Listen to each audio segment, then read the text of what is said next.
rápidamente que tenemos la continuación de nuestro mensaje de la semana anterior. Seguimos con la serie La Iglesia Orgánica y la semana anterior comenzamos con el tema es una iglesia, la iglesia orgánica es una iglesia que persevera, una iglesia que persevera. Vamos a continuar la semana anterior, solamente me quedé en la introducción por cuestión de tiempo, pero muy interesante este mensaje, así que para los que toman nota, apunte bien, sáquele buena punta al lápiz ahí. Para los que escriben en su teléfono o en su iPad o en su tablet, enciéndala ahora mismo. Y para los que no toman nota, les invito a que lo haga a partir de la próxima semana o vaya a la página nuestra y ahí va a encontrar el mensaje anterior o los mensajes anteriores y puede una vez más escuchar el mensaje. El pasaje base sobre esta enseñanza está en el libro de Hebreos, capítulo 10, versículo 36.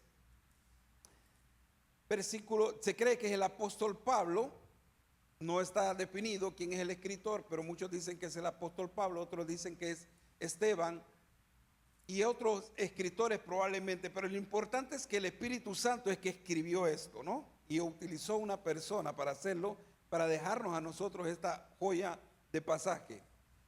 Hablando el escritor de Hebreos sobre la iglesia primitiva, la iglesia que comenzó a funcionar o comenzó a formarse luego de que vino persecución después de la muerte y resurrección del Señor Jesús. Vino el Espíritu Santo, llenó aquel lugar, la gente fueron llenas del Espíritu Santo y comenzaron a predicar con una fuerza, una autoridad y una devoción tan grande que multitudes se convertían al Señor. Cuando eso sucede, la sociedad en ese momento, el sistema político y el sistema religioso de ese momento se vio amenazado y comenzó la persecución para los fieles, para los cristianos. Y donde ellos iban predicando el evangelio, surge la iglesia y la iglesia dice la escritura en el libro de Hechos que comenzó a crecer, se reunían todos los días en la casa, todos los días se reunían para escuchar la palabra del Señor, se reunían en la casa, compartían todo lo que tenían. Era impresionante el mover del Espíritu Santo en esos inicios de la iglesia primitiva. Pero nada de eso vino gratis, había que pagar un precio. Probablemente el precio a pagar podría ser la vida misma de esas personas. No es como el tiempo nuestro. Hoy el tiempo de nosotros, Richard, es relajado en este lugar, porque también en este tiempo, en otras áreas de este mundo, en otro lugar de este mundo, al otro lado del mundo, por decir así, todavía el decir que sigo a Cristo le puede costar la vida a alguien. De hecho, están matando a muchos cristianos hoy en día, obligándolos a que nieguen su fe en Cristo. Y si no lo hacen, matan a sus hijos, matan a su familia y por último matan al jefe, al padre de la casa. Feliz día, papá. Feliz día del padre. Aquí no pasa eso. Entonces para nosotros el ser cristiano es más relajado. No, pero mucha calor en la iglesia. Pero calma, tranquilo, eso no pasa nada. Eso lo aguantamos y lo soportamos aquí. Pero allá en otro lugar, actualmente alguien está muriendo por el nombre de Cristo. Cuando el escritor en la carta a los Hebreos escribe esto, lo que está, el contexto sobre el cual está escribiendo, si usted lee el capítulo 10, está hablando acerca del sacrificio de Cristo, del amor de Cristo y de cómo nosotros debemos de perseverar en él. De hecho, en el versículo 25, que muchos lo conocen, pero muchos lo ignoran aún conociéndolo, dice, manténganse firmes. En el versículo 24 dice que nos debemos de mantener firmes. Y en el versículo 25 dice, no dejando de congregarse como algunos tienen por costumbre. ¿Cierto que lo conocemos ese pasaje? Pero aún así, nos da igual. Luego dice, más aún cuando sabemos que aquel día se acerca. Yo le voy a decir algo. Esto lo hemos escuchado por años, ¿verdad, Keller? Keller y yo tenemos un buen tiempo en el Señor ya. ¿Cuántos años Keller en el Señor? Toda la vida, ¿no? Naciste en el Evangelio. ¿Cuánto? Nadie quiere saber la edad de Keller, pero él tiene 62 años en el Señor. Pero a él le da igual. Pero hemos escuchado esto, Cristo viene pronto, ¿cierto o no? Yo le voy a decir, yo no me puedo atrever a decir cuándo viene, pero que viene pronto, viene pronto. Entonces el escritor de Hebreos, más adelante, después del versículo 25 que dice, no dejen de congregarse, luego dice, porque el día está cerca. Hay algo aquí que la gente podría decir, pero yo no tengo ningún problema porque yo soy cristiano y si creo en Cristo yo soy salvo. Sí, pero un momentito. Cuando el escritor del libro de Hebreos dice, no dejen de congregarse, es porque podríamos percibir y creer que estamos bien. Pero el venir y congregarse de manera devocional causa no solamente un crecimiento en nuestra fe y en nuestra devoción a Cristo, sino que contribuye a la obra. Y es aquí donde viene más adelante el versículo que acabamos de leer, que vamos a leer, 10:36. Ustedes, después de todo lo que han pasado, persecución, que les desheredaban, les quitaban todo, expropiaban las propiedades de los cristianos y los expulsaban, ustedes, dice, necesitan perseverar.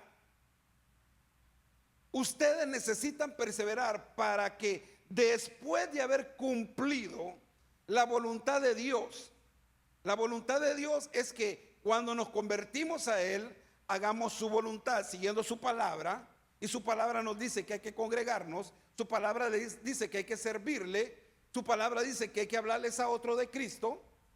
Cuando hayamos hecho su voluntad, entonces recibirán lo que Él ha prometido.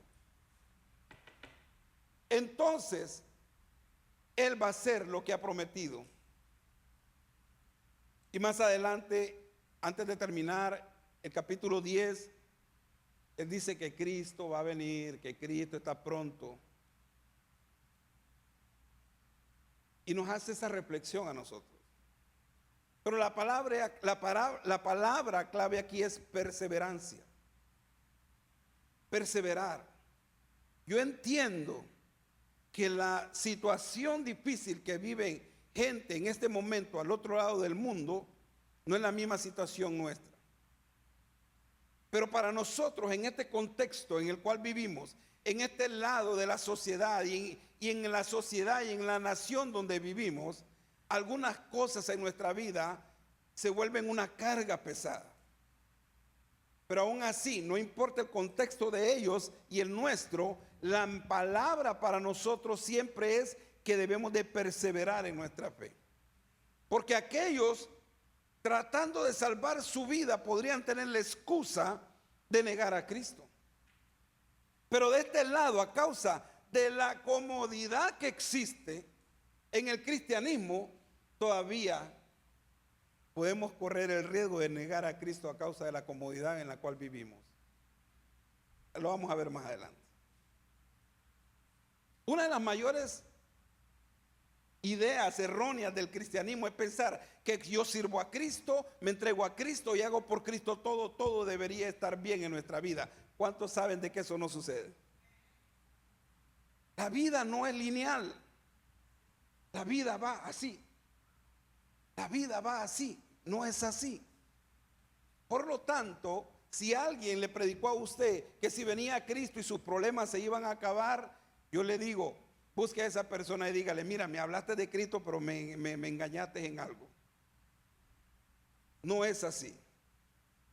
Y cuando vienen las circunstancias a nuestra vida en la cual nos sentimos incómodos, comenzamos a pensar, Señor, o preguntar, ¿dónde estás? ¿Qué pasa con la respuesta a mis oraciones? ¿Acaso no te das cuenta de lo que está pasando en mi vida en este momento? ¿No te das cuenta de lo que está sucediendo en mi casa, en mi familia o en mi vida? Bueno, aquí es donde nos invita la palabra perseverar. Porque hay muchos que a la primera huyen, a la primera se rinden y abandonan el barco. Y es un peligro. Miren pantalla, la verdad es que seguir a Jesús nunca ha eximido a nadie de las dificultades. Dificultades van a haber en la vida. Dificultades van a haber en la vida. Pero la Escritura nos manda a perseverar en la fe y en la confianza que tenemos en Él. Cuando usted y yo leemos la Biblia, vemos personas muy reconocidas en la Biblia, las cuales tuvieron grandes victorias, pero atrás de esas victorias tuvieron que soportar o tuvieron que vivir momentos extremos en su vida. La vida cristiana nunca se prometió que sería fácil, pero se prometió que valdría la pena. Este asunto no es que todo va a estar bien. Este asunto es que vale la pena, no importa lo que venga, no importa lo que suceda, si nuestra fe está en el Señor, va a valer la pena. Gracias por esos dos amenes. Es una realidad. Es una realidad. Cuando usted y yo vemos a la iglesia primitiva, de verdad, tenemos un ejemplo claro de una fe genuina. Y una fe que no está fundamentada en las circunstancias, sino que está fundamentada en la fe verdadera. Tenían las excusas necesarias, justificables, para decir renuncio. Renuncio a la fe de Cristo. Pero no lo hicieron. No lo hicieron. Muchos de ellos murieron en las arenas del Imperio Romano. Niega que eres cristiano, o si no te llevamos, José Luis, a la arena. Y en la arena no es que la arena de la playa, era la arena donde soltaban las fieras, leones, tigres, animales salvajes, y los devoraron a causa de Cristo, por su fe en Cristo. Cuando vemos la iglesia primitiva, de verdad debería de llamarnos a la reflexión su conducta con respecto a lo que nosotros experimentamos en este tiempo, o con respecto a las decisiones que nosotros tomamos en este tiempo.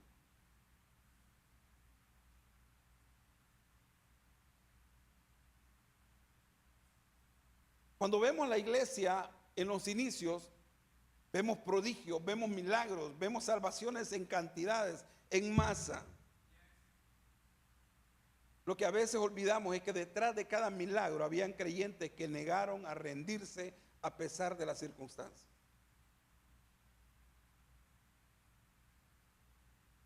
El escritor de Hebreos nos dice que usted y yo no necesitamos talento.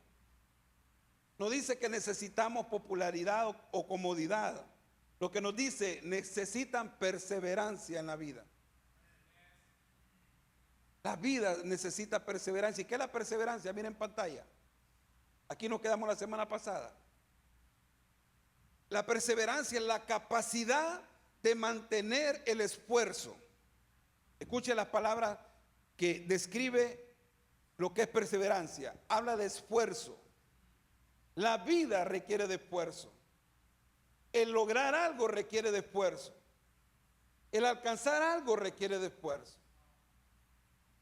La constancia y el compromiso hacia una meta. Mire, habla de esfuerzo y habla también de compromiso. Este asunto es de comprometerse. Este asunto es de mantenerse firme. Aun cuando aparecen dificultades. ¿Cuántos han tenido alguna dificultad alguna vez en la vida? Ya como creyentes. Obstáculos, retrasos o fracasos temporales. Mire que la definición de fracaso dentro de la perseverancia dice que son temporales. Nada en la vida permanece para siempre. Ninguna circunstancia, por muy difícil que sea en la vida, es para siempre. De hecho, dicen ahí en el mundo, ¿se acuerdan el adagio? No hay mal que dure 100 años, ni cuerpo que lo resista, sobre todo el cuerpecito suyo. No está para resistir eso. La vida cristiana no es una carrera, iglesia. No es una carrera de velocidad impulsada por las emociones. Cuidado con ser emocionalista. La emoción no nos lleva a ningún lado. Es una travesía de toda la vida sostenida por la fidelidad y la convicción que tenemos en Cristo. Cuidado con las emociones. Porque quien se basa, fundamenta su fe o su creencia en Jesús en las emociones. Ay, yo no sentí nada hoy. Cuidado porque tiene un problema. Este asunto no se trata de sentir, este asunto se trata de creer. De estar claro. Porque si mañana no siento, ya mañana no hago nada.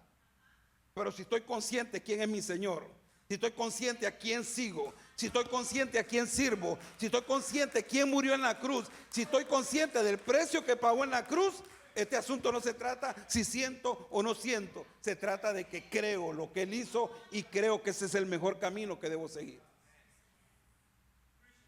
Sonría que Cristo le ama. No me quede viendo tan serio y tan seria, por favor. Ahora se pone bueno el asunto. Volví a la introducción. Ahora vamos a ver 3 cosas, si el tiempo me da, para que aprendamos. Yo le aseguro, mire, esta serie ha sido impresionante. Hasta yo he aprendido increíblemente, créame. Yo he tenido que arrepentirme de algunas cosas aquí. Estoy leyendo, estoy aprendiendo, estoy revisando, estoy cambiando y digo, ay, Dios mío, perdóname, Señor. Ayúdame, Señor, con tu espíritu. Número 1, la resistencia se forja a través de la dificultad. Nadie se vuelve musculoso en el gimnasio solo por pagar la membresía. Alguien ha pagado la membresía y nunca ha ido y sigue la misma condición. Nadie saca los músculos que tiene Llamaros o Richard solo por pagar la membresía. Llamaros, ¿dónde está Llamaros? A fuerte, mi hermano. Nadie paga, nadie tiene ese músculo tan grande solo por pagar la membresía. Eso no va incluido ahí. Hay que esforzarse, hay que forjarse, hay que resistir el peso para que el músculo comience a crecer. El apóstol Santiago en capítulo 1 versículo 12 lo dijo de la siguiente manera: bienaventurado el hombre que permanece firme bajo la prueba. Las pruebas van a venir, las circunstancias van a venir, pero bienaventurado, ¿sabe qué significa la palabra bienaventurado? 3 veces felices, aquellos que soportan la prueba y se mantienen firmes en ella. Una de las ironías más grandes de la vida es que todos desean tener resistencia. ¿Cuántos quieren ser resistentes en la vida? ¿Cierto? Uno mira las historias y dice, wow, me gusta la historia de esa persona, cómo resistió la situación, cómo logró vencer una circunstancia. Vemos el final, pero nos sorprende ver cómo las personas resisten ante alguna situación y salen victoriosos. Y dice, yo quisiera ser como esa persona. Yo quisiera tener lo que él tiene ahora y ver cómo él lo logró. Pero ¿sabe cuál es la ironía más grande en la vida? Es que todos deseamos tener esa resistencia, pero nadie quiere las circunstancias que producen esa resistencia. En otras palabras, nadie quiere pagar el precio para tener esa resistencia.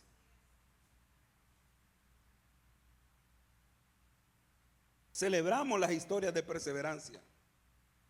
Cuando leemos biografías de hombres y mujeres que han tenido éxito en algún área de su vida, wow, los aplaudimos. Pero si tuviéramos que elegir entre la vida de ellos y la nuestra, elegiríamos otra vez la nuestra, porque no queremos tener el proceso que ellos tuvieron para ser formados. Y la razón es muy sencilla. Miren pantalla, la resistencia no se desarrolla en la comodidad, se desarrolla bajo presión. A todos nos gusta la comodidad, hermano. Algunos probablemente hoy estén incómodos porque hay calor. Porque a todos nos gusta la comodidad. Pero no hay forma de desarrollar, escúcheme, resistencia en algún área de nuestra vida si esa área no es puesta bajo presión. Los matrimonios se ponen difíciles muchas veces, ¿cierto o no? Los honestos dijeron yes o amén. Se pone, vamos, lo voy a repetir, quizás hay que leer, fue que no escucharon bien. Los matrimonios a veces se ponen difíciles. Pero hay que forjar resistencia ahí. Cuando la presión se pone fuerte y uno dice, como dice Santiago, bienaventurado aquel que permanece firme bajo la prueba, entonces la resistencia aparece.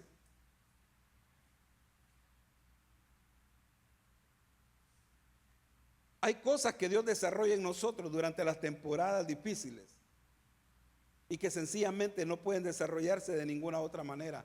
No hay forma, escúcheme bien, que la olla de presión que usted tiene en la cocina pite si no le mete algo para que caliente y hasta que pite.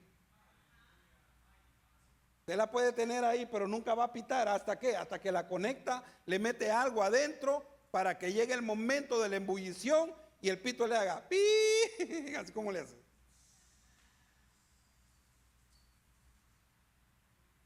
Es en ese momento de presión donde Dios está formando algo en nuestra vida. Es en ese momento de presión donde Dios está trabajando en nuestro carácter. Yo le voy a decir algo con todo respeto y feliz día a los padres. Nunca le permita que sus hijos tengan una vida muy facilita. Ay, pastor, que está ahí. No, no le ponga fácil las cosas a sus hijos, porque allá afuera las cosas no son así. La vida real no es así, usted lo sabe muy bien. Cuando no formamos ese carácter desde ese momento, cuando llegan allá todos, papá, mamá, ¿cómo es esto? Yo no sabía que la vida era así. Bueno, bienvenido a la vida real. Cuando uno ve a José, José fue formado en la prisión antes de llegar al palacio real.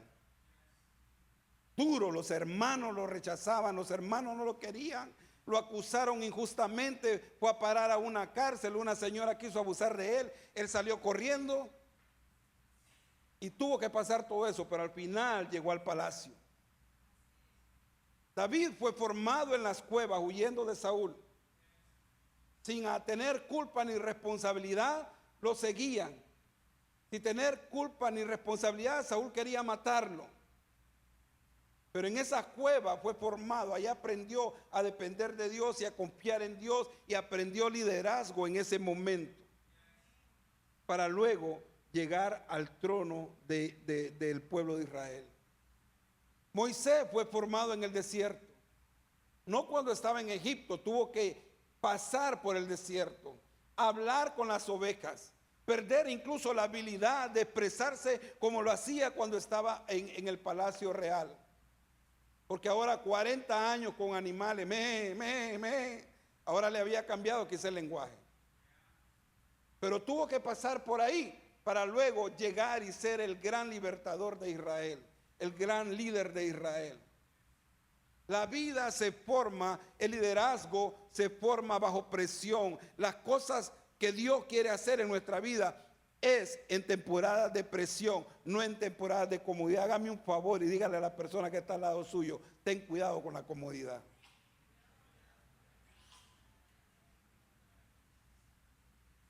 Cuando miramos atrás celebramos historias porque sabemos cómo terminan esas historias. ¿Cuántos han visto una película que ya saben cómo termina y que les agrada, verdad? Lo que a menudo olvidamos es que mientras viven esas historias, mientras vivían esas historias, ninguno de esos hombres o mujeres de la Escritura sabía cómo iban a terminar, cómo iba a terminar su vida. Pero creyeron y confiaban en Dios. ¿Se acuerda de Ana, la que no podía tener hijos? Clamaba a Dios año tras año, soportaba la burla de la otra mujer de su marido. Soportaba, cargaba algo muy grande para su sistema, para su tiempo. El ser estéril era como una maldición. Delante de la sociedad no lucía bien. Sin embargo, seguía presentando su dolor, su situación ante Dios, y finalmente Dios hizo lo que tenía que hacer. Porque algunas de las mayores temporadas, iglesia, algunas de las mayores respuestas de Dios llegan tras una temporada de dolor en nuestra vida. No se rinda. Dígale a la persona que está al lado suyo, no te rindas.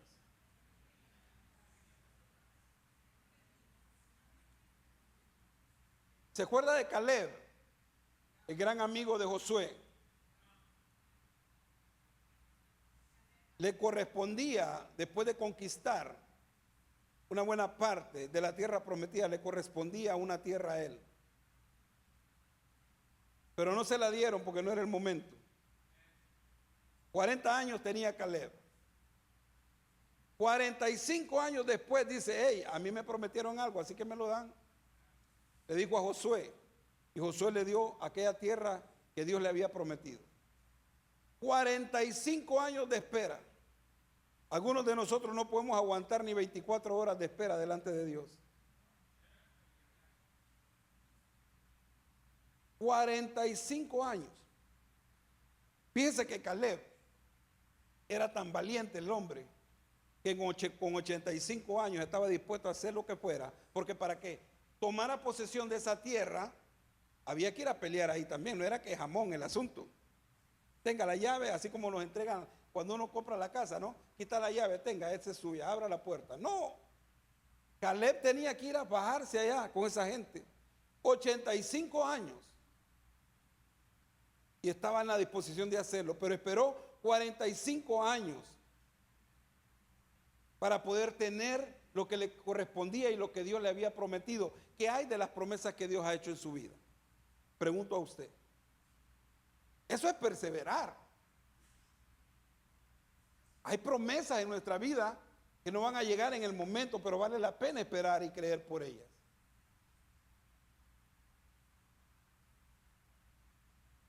Pregunto, ¿qué tal que si en este momento usted siente o está experimentando una temporada en la cual dice, yo no sé si pueda resistir? Esa es la temporada en que Dios se revele a su vida y le diga, aquí está, por lo que has estado pidiendo. Pensemos por un momento este asunto. Es en ese momento de dificultad, en esa temporada de dolor, en esa temporada, escúchenme bien, en esa temporada donde no sabemos si Dios está escuchando, es donde Dios está preparando el momento para que aparezca aquello por lo cual hemos estado pidiendo.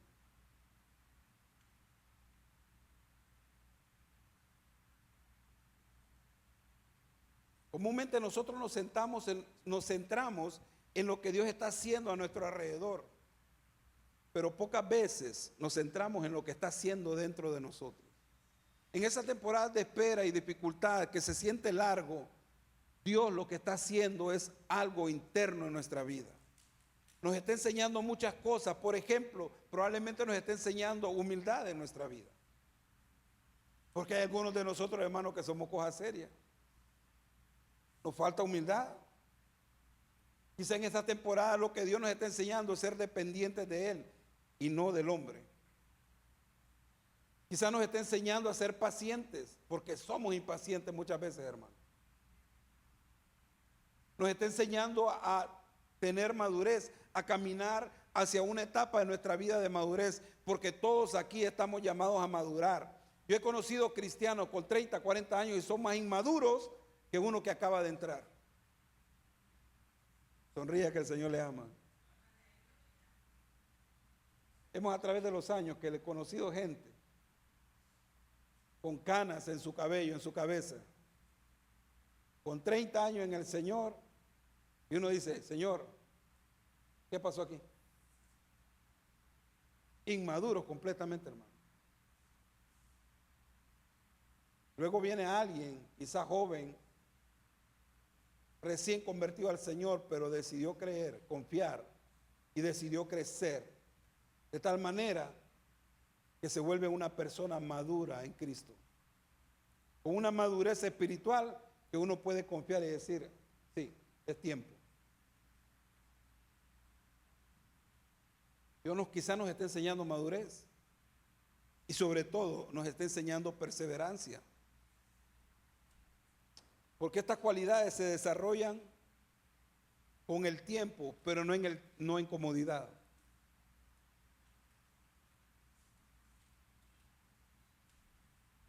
Cuando usted ve a la iglesia primitiva, se da cuenta de que creían realmente que valía la pena seguir a Cristo sin importar el costo.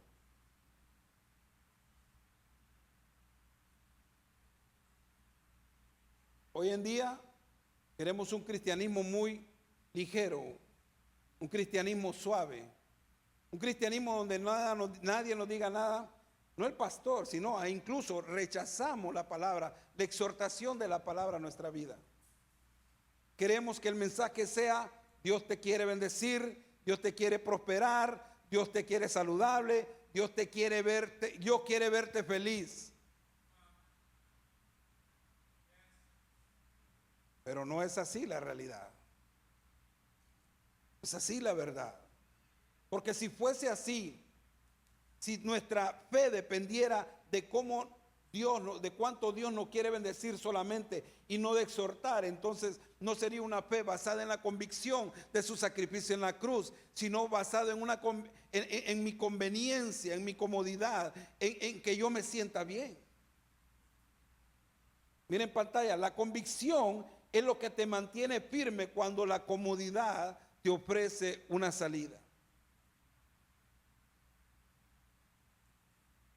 Para los cristianos, déjenmelo ahí, para los cristianos en aquel tiempo, el imperio le decía: rechaza a Cristo. Ellos dijeron no, porque ellos habían decidido quién era su Señor. No era el César, era Jesús. Y estaban dispuestos a morir por eso.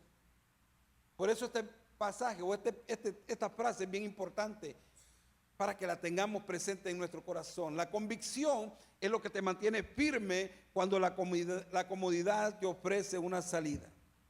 Escúcheme, a la mayoría de nosotros no se nos intenta negar a Cristo debido a la persecución. Se nos tienta alejarnos debido a la comodidad en la cual vivimos. La comodidad, escúcheme bien, nos hace mantenernos distraídos del camino del Señor, ocupados todo el tiempo y abrumados por un montón de cosas. Por eso a veces no tenemos, estoy cansado para orar, no tengo tiempo para leer la Escritura. ¿Por qué? Porque si no hay comodidad, pensamos que el mundo se acaba para nosotros. ¿Están aquí o ya se fueron?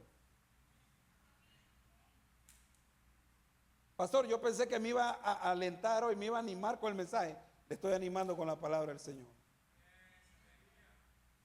Te estoy animando en esta mañana, créame.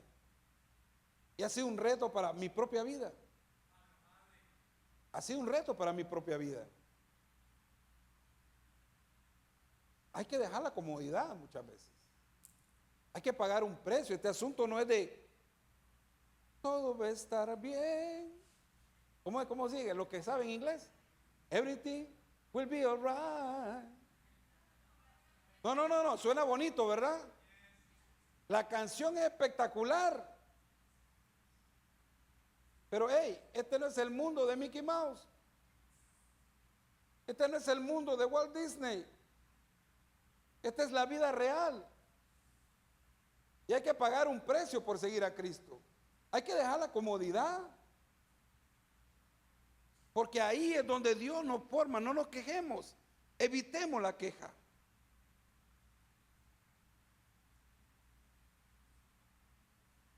Vamos con el 2. Me quedan 5 minutos. Y otros 3 que me dé usted. Yo creo que vamos a estar bien. La perseverancia requiere una perspectiva a largo plazo. El apóstol Pablo en Gálatas 6:9 dice lo siguiente: no nos cansemos de hacer el bien, porque a su debido tiempo cosecharemos si no nos damos por vencidos. Una vez más el apóstol Pablo nos recuerda que para obtener algo hay que permanecer, hay que perseverar, no hay que darse por vencido.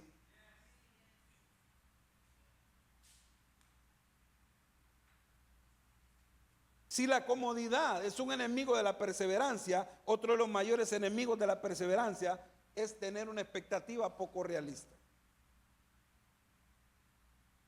Muchas veces las personas abandonan al Señor porque creen que Dios ha fallado. No porque Dios haya fallado, sino porque esperaban que Dios hiciera las cosas cuando ellos querían que las hiciera. Y es una expectativa falsa. ¿Por qué? Porque Dios no vive en el tiempo que usted y yo vivimos. Dios vive fuera del tiempo. Pero vivimos en un mundo en que queremos las cosas ya. De hecho, muchos de nosotros pagamos una membresía para que nos lleguen las cosas mañana mismo. Porque siempre queremos todo más rápido. Es más, cuando el internet se pone lento nos ponemos bravos. Queremos el internet más rápido. Queremos envíos rápidos. Queremos resultados rápidos. Y escúcheme, esto es tan delicado porque a veces, como queremos todo rápido, estamos acostumbrados a que las cosas sean rápidas, queremos empezar a creer que Dios tiene que trabajar rápido para nosotros. Y eso no es así. Dios no trabaja en nuestro tiempo. Espero que si usted está viendo el teléfono, está escribiendo. Es porque está escribiendo. Dios le está hablando y está anotando todos estos textos. Los tiempos de Dios siempre son diferentes a los nuestros. Ahí en el libro de Lucas hay una mujer llamada Ana, que uno de los mayores anhelos y deseos era conocer al libertador de Israel. Esta mujer, de acuerdo al escritor, en el libro de Lucas, permanecía sirviendo al Señor en el templo y oraba, no por años, por décadas. Por décadas. Adoraba, oraba y servía década tras década. Un día vio a Jesús. Yo creo que usted y yo hoy no vemos a Jesús literalmente, pero sí podemos tener la experiencia con Jesús. Una cosa es religión, otra cosa es tener un encuentro con el Señor. Son dos cosas diferentes. Yo le aseguro y creo fervientemente que usted quisiera experimentar, si no todos los días, de cuando en cuando, un encuentro personal con la presencia de Dios. No verlo literalmente como Ana lo vio, pero sí tener un encuentro personal con Él. Y eso probablemente lleve un tiempo de búsqueda, como Ana lo tenía, de servicio como Ana lo tenía, de dedicación, de devoción como esta mujer de nombre Ana lo tenía. Lo mismo pasó con Noé. Pasó años construyendo aquella nave, aquel barco, el arca. Dios le dijo, va a llover. En aquel tiempo no llovía, él no sabía qué era eso de lluvia. La Biblia dice que del suelo salía un rocío que irrigaba y hacía que las plantas crecieran, porque no había lluvia. Pero Dios le dijo a Noé, prepara un arca porque va a llover. Este asunto se va a poner fuerte. Pasó años creyendo, se burlaban de él, pero él siguió creyendo y llegó el día, porque él creyó. No llegó en el momento, no llegó al año, fueron muchos años creyendo en que la palabra que Dios había dicho se iba a cumplir. José mismo esperó muchos años para ver cumplida la promesa de Dios en su vida. Muchos profetas predicaron mensajes y anhelaban ver el cumplimiento de lo que Dios había dicho que iba a ocurrir. Y ellos incluso no lo vieron.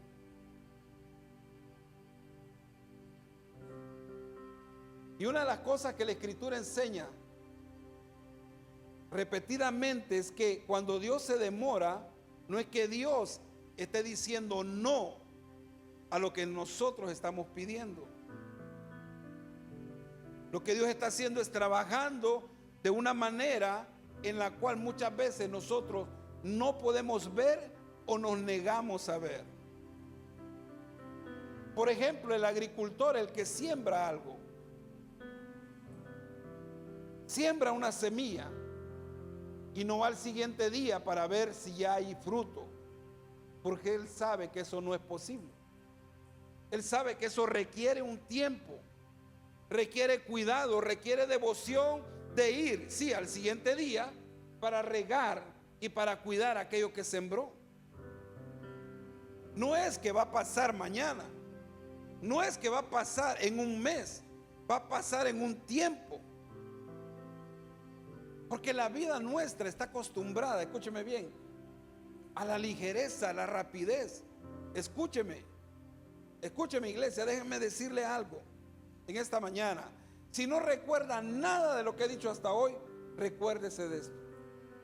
Es en el tiempo de Dios, no es en el tiempo nuestro. Pero mientras tanto, Dios está haciendo algo en nuestra vida.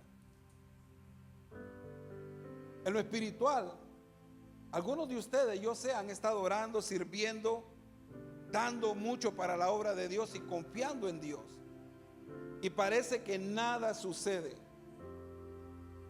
Parece que nada está pasando en su vida. Pero así como aquella semilla que es sembrada debajo de la tierra donde no se puede ver, tenga la certeza que algo está pasando allá adentro. Tenga la certeza que algo está pasando en su vida, aunque usted no lo pueda ver. Algo está haciendo Dios ahí. Algo está haciendo Dios que produzca, que se vaya germinando, que vaya echando raíces para que después pueda dar un fruto visible en la superficie. Miren en pantalla, muchas personas se pierden la cosecha de Dios porque abandonan el campo demasiado pronto. Usted recuerda o lo ha visto en algún momento la figura de aquel que está con el pico dándole a una montaña y se ve que está a 1 metro o a 1 pie de que una vez que rompa eso se encuentra un diamante. ¿Y qué es lo que hace? Se cansó y perdió la oportunidad de obtener su recompensa. Miren en pantalla, la perseverancia consiste en confiar en los tiempos de Dios más que en nuestros propios tiempos. Hoy en esta mañana, escúcheme bien, te dirá: pastor, ¿usted estaba enojado cuando estaba predicando? No estaba enojado, créame. Estaba inspirado. ¿Sabe por qué? Porque yo he pasado por ahí. Yo he tenido momentos de mi vida en que yo digo: yo sí. Entonces, Señor, ¿dónde tú estás? Y todo lo que he hecho, tú sabes, yo he estado ahí, yo sé lo que es eso, yo sé cómo se siente. Pero nos ha tocado aprender y nos toca aprender. No me voy a bajar de aquí, yo sé que el tiempo ya se fue, pero no me voy a bajar de aquí sin preguntar si alguien ha estado así o se siente así. Yo quiero orar por su vida. Si hay alguien con sinceridad dice: pastor, yo me siento así, o yo he estado ahí y todavía no me puedo recuperar de eso. Si ese es usted, póngase de pie, permítame orar. Si usted dice: no, realmente tengo una temporada en la cual no veo la luz, tengo una situación la cual no creo que pueda soportar más. Es más, probablemente hasta estoy pensando en rendirme. Si hay alguien aquí, póngase de pie y oramos juntos. No hay nadie. Gloria a Dios. Eso implica, escúcheme bien, que cuando venga la consejería, usted y yo nos pongamos de acuerdo. Cuando yo haga las preguntas correctas, usted tenga las respuestas correctas. Eso implica que cuando la circunstancia se ponga firme, lo vea usted alabando al Señor con alegría siempre. Eso implica que va a mostrar devoción y nos vamos a ver aquí adorando y sirviendo al Señor. Póngase pie en esta mañana. Pastora Marixa nos va a despedir en oración, ¿cierto? Ok. Este miércoles nos vemos. Aquí vamos a estar a las 8 en punto. Va a ser impresionante. Usted va a tener una vida maravillosa esta semana y un deseo ferviente de estar aquí con nosotros. Amén, aleluya. Vamos a orar. Padre, gracias. Gracias porque tú nos das todo lo que necesitamos. Todo lo que necesitamos para caminar aquí en este mundo, Padre Santo. Dice tu palabra que estamos en tus manos y nadie nos puede quitar de tus manos. Nada ni nadie, Padre. Y gracias, Señor, por ese aliento y esa promesa. Ahora yo te pido que tú, Señor, bendiga a cada persona aquí y que vayan a su hogar, Señor, con gozo y alegría y confiando en ti y pensando en esta palabra que nos dio nuestro pastor. En el nombre de Jesús, amén. Dios le bendiga, Dios le guarde, hermanos.